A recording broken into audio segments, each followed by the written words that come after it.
Sebelum kamu menonton video ini, jangan lupa untuk subscribe, nyalakan lonceng notifikasi, dan like video ini.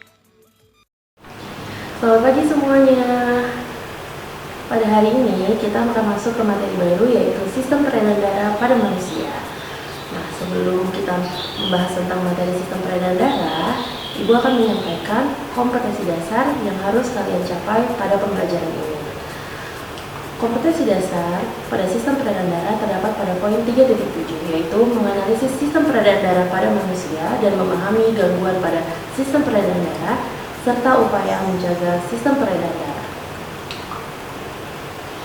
Ada 7 indikator pembelajaran, diantaranya yang pertama, mendeskripsikan fungsi darah, yang kedua, mendeskripsikan karakteristik masing-masing komponen penyusun darah, ketiga, menjelaskan fungsi masing-masing komponen penyusun darah, keempat, mendeskripsikan proses pembekuan darah, kelima, mendeskripsikan karakteristik jantung dan pembuluh darah, keenam, mendeskripsikan pembuluh darah pada manusia, dan ketujuh, mendeskripsikan proses peredaran darah pada manusia. Tujuan pembelajaran yaitu siswa dapat menjelaskan fungsi darah, yang kedua menjelaskan proses peredaran darah, yang ketiga memahami fungsi jantung dan pembuluh darah, keempat menganalisis pembuluh darah, kelima menjelaskan peredaran darah pada manusia. Pada video ini kita akan membahas tentang sistem peredaran darah pada manusia. Suatu hari, Andi sedang asik bersepeda di pagi hari.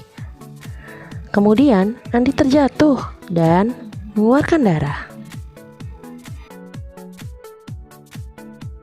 Nah, pada tayangan video tadi, maka muncullah pertanyaan, mengapa pada saat kita terjatuh dan terluka, luka masih ada, tetapi darah berhenti? Ada 3 komponen yang saya akan bahas di sini, diantaranya yang pertama, darah, jantung, dan pembuluh darah. Nah, kita akan membahas tentang fungsi darah.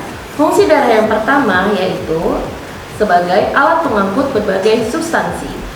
Di antaranya pada proses respirasi, darah mengangkut oksigen dan CO2. Pada proses ekskresi, darah mengangkut urea dan asam urat. Pada sistem endokrin, darah mengangkut hormon yang dihasilkan oleh tubuh kita. Dan darah juga mengangkut nutrisi yang dihasilkan oleh tubuh kita. Untuk fungsi darah yang kedua, mengatur keseimbangan cairan darah dengan cairan jaringan. Misalkan, pada saat kalian banyak mengeluarkan urin, berarti ada cairan yang keluar dari tubuh kita. Bagaimana supaya cairan itu tetap seimbang? Berarti kalian harus memasukkan cairan dengan cara banyak minum air putih, supaya cairan dalam tubuh kalian tetap seimbang.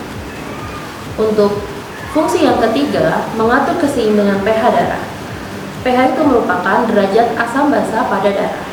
Jika pH tidak seimbang, maka banyak sekali yang ditimbulkan, diantaranya lemas, kemudian daya konsentrasi, dan lain-lain.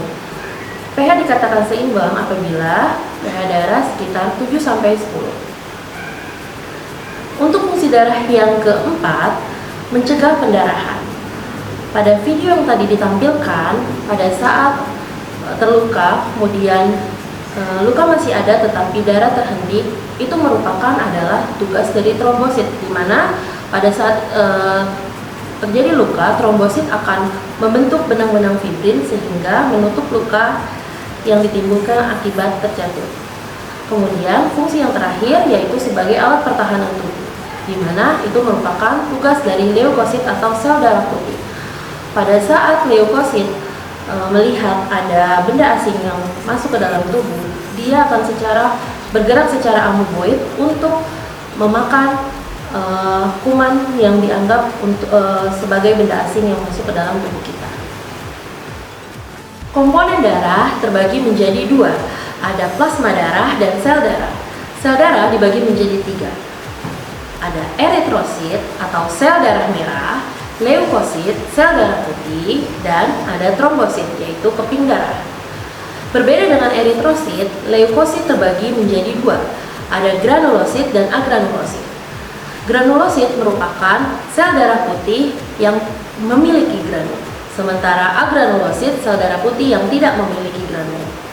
Granulosit dibagi menjadi 3, neutrofil, basofil, dan eosinofil. Sedangkan agranulosit terbagi menjadi monosit dan limfosit. Komponen penyusun darah jika terdiri atas plasma darah dan sel darah, plasma darah sebanyak 55%, sementara sel-sel darah terdiri atas 45%. Di antaranya 1% leukosit dan trombosit dan 45%-nya eritrosit. Plasma darah merupakan antibodi di dalam tubuh manusia, di mana plasma darah mengandung yang pertama ada air, kemudian yang kedua terdiri atas protein plasma, di antaranya albumin, globulin, dan fibrinogen. Yang ketiga, garam anorganik terdiri atas anion dan kation. Keempat, substansi organik yang terdiri atas asam urat, urea, asam amino, lipid, glukosa.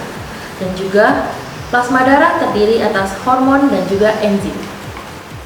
Komponen yang kedua yaitu jantung. Jantung terletak di sebelah kiri di bawah rongga dada.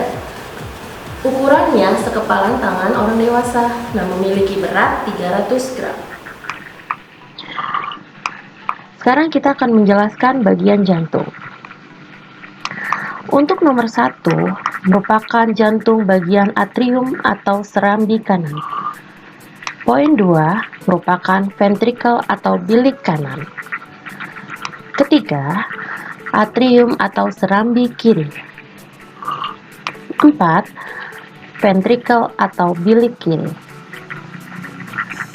Anak-anakku sekalian, atrium dan ventrikel dibatasi oleh katup. Untuk yang sebelah kanan disebut dengan katup tricuspidalis, sementara yang di sebelah kiri disebut juga dengan katup bicuspidalis. Fungsi katup itu sendiri, pada saat darah sudah berada di ventrikel, darah tidak akan kembali lagi menuju ke atrium. Komponen yang ketiga yaitu pembuluh darah. Pembuluh darah memiliki fungsi mengalirkan darah dari jantung ke seluruh tubuh, kemudian dari seluruh tubuh kembali lagi ke jantung. Nah, sekarang kita akan membahas tentang sistem peredaran darah kecil terlebih dahulu. Untuk jantung itu sendiri, pertama-tama darah yang kaya akan karbon dioksida yang berwarna biru. Kemudian, untuk yang berwarna merah mengandung darah yang akan kaya oksigen. Untuk sistem peredaran darah kecil dimulai dari pada saat sel-sel tubuh kita mengeluarkan darah yang kaya akan karbon dioksida, kemudian akan dikeluarkan bersama dengan jaringan tubuh kita. Darah yang kaya akan karbon dioksida akan menuju ke jantung, yaitu bagian atrium kiri. Pada saat darah berada di atrium kiri, darah menuju ke jantung bagian ventrikel kiri. Melalui pembuluh arteri pulmonalis, darah akan menuju ke paru-paru. Tepatnya di bagian alveolus, darah yang tadinya akan kaya karbon dioksida akan dicuci bersih atau akan diganti dengan darah yang kaya akan oksigen. Pada saat darah yang kaya akan oksigen itu akan melaju menuju ke bagian jantung, yaitu atrium kanan. Disinilah sistem peredaran darah kecil itu terjadi. Nah, sekarang kita akan menuju ke sistem peredaran darah besar. Untuk peredaran darah besar, jantung, seluruh tubuh jantung. Nah, pertama, darah yang tadinya ada di atrium kanan, dia akan masuk menuju ke ventrikel kanan. Lalu dari ventrikel kanan, melalui pembuluh aorta, darah akan dipompa menuju tubuh bagian atas dan tubuh bagian bawah. Lalu, darah akan kembali menjadi darah yang kaya akan karbon dioksida. Terima kasih sudah menonton video ini. Jangan lupa subscribe untuk mendukung video pembelajaran ini agar lebih kreatif, inovatif, dan bermanfaat.